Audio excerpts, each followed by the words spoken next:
Sa Ebanghelyo ngayon, masasaksihan natin kung gaano nahirapan ang mga tagapakinig ni Jesus na unawain at tanggapin ang kanyang mga aral at pananalita na umabot pa nga sa pagtalikod sa kanya ng ilang mga tagasunod niya. Narinig ito ng kanyang mga alagad at marami sa kanila ang nagsabi, "Mabigat na pananalita ito. Sino ang makakatanggap nito?" Kahit walang nagsasabi kay Jesus, alam niya na nagbubulong-bulungan ang kanyang mga alagad tungkol dito. Kaya't sinabi niya, "Dahil ba rito'y tatalikuran na ninyo ako? Gaano pa kaya kung makita ninyong umaakyat ang anak ng tao papunta sa dati niyang kinaroroonan? Ang Espiritu ang nagbibigay buhay. Hindi ito magagawa ng laman.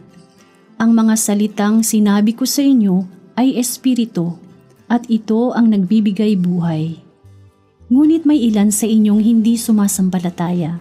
Alam na ni Jesus buhat pa noong una kung sino-sino ang hindi nananalig sa Kanya at kung sino ang magkakanulo sa Kanya. Idinugtong pa niya, "Iyan ang dahilan kaya ko sinabi sa inyo na walang makakalapit sa akin malibang ito'y loobin ng Ama." Mula nooy marami sa kanyang mga alagad ang tumalikod at hindi na sumama sa kanya. Tinanong ni Jesus ang 12, "At kayo, gusto rin ba ninyong umalis?" Sumagot si Simon Pedro, "Panginoon, kanino pa po kami pupunta? Nasa iyo ang mga salitang nagbibigay ng buhay na walang hanggan. Naniniwala kami at natitiyak namin na kayo nga ang banal na mula sa Diyos."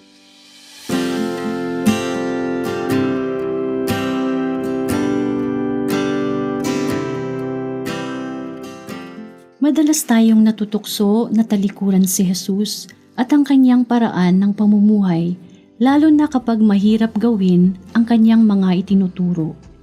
Gayunman, hinihikayat niya tayong magpasya na sumunod sa kanya, kahit na nahihirapan tayo, upang manatili tayo sa pinagmumulan ng tunay na buhay, si Jesus mismo.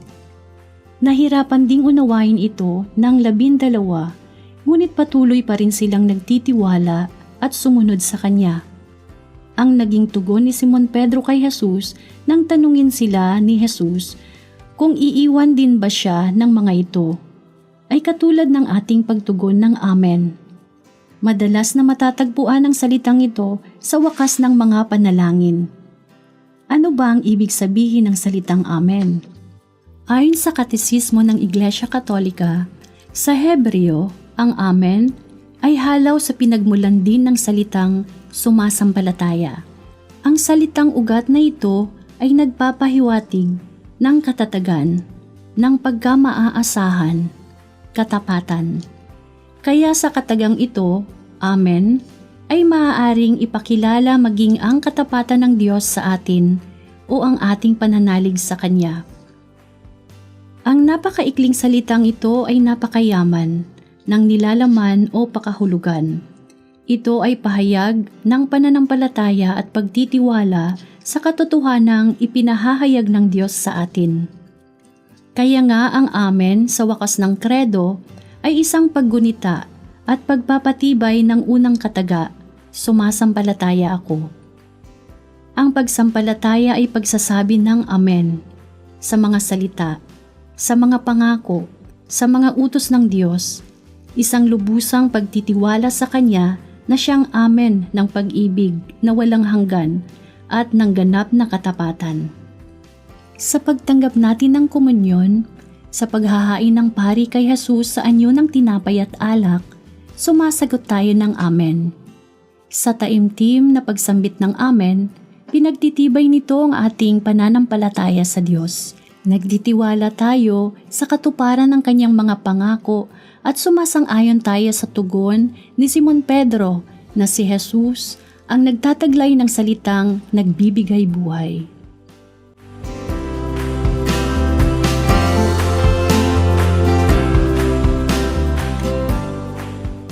Maipapakita natin na tayo ay may pananalig sa salita ni Jesus kung magsasanay tayo sa pamamagitan ng mga gawaing ito. Una, maglaan ng oras sa Lectio Divina o pagbabasa ng banal na Biblia. Makakatulong ito upang maunawaan ang kalooban ng Diyos para sa ating mga karanasan sa buhay. Pangalawa, malimit na dumalo sa pagdiriwang ng banal na misa upang sa liturhiya ay mapakinggan natin ang salita ng Diyos na nagbibigay ng buhay na walang hanggan at matanggap ang katawan at dugo ni Kristo na naghuhubog sa atin sa pagbabago. At pangatlo, matutong magsaliksik at pag-aralan ang ating pananampalataya upang lumawak at lumalim ang pagsampalataya sa Diyos.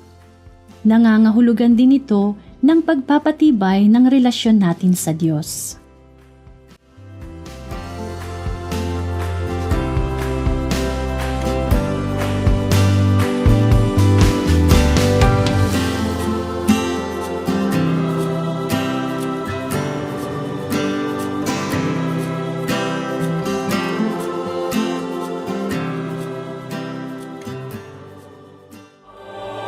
At sa buhay